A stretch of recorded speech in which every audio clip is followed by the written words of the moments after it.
City of Airdrie's off-leash dog park at Kingsway on the 9th of August 2016, and down here every day, and you can see right here, no, back, the tensioner spring is failing down here. This is broken, and this dog's ready to go and get on the highway and get killed, injure a family, kill itself, and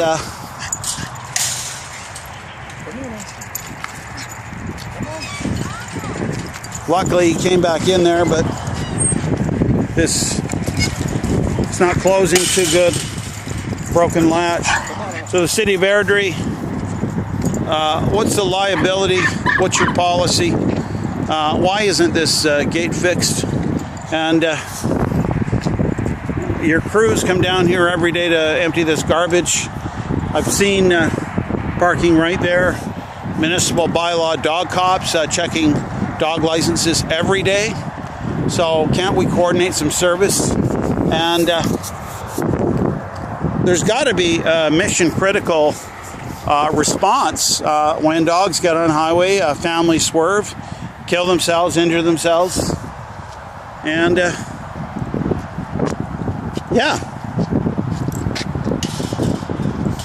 Section 788 of the Airdrie Bylaw, more in particular 1001, says no person or corporation shall willfully or negligently cause a gate to be left open and therefore cause the dog to be at large. So that's a defense to dogs getting out of here because the gates won't close. And let's get some signs on here, the city ordering that these gates be kept closed by the public. The Sue Higgins Dog Park has these signs. So again, these tensioner springs down here, these are pretty loose. And yeah, let's get it done. Richard Herdman reporting, 9th of August 2016.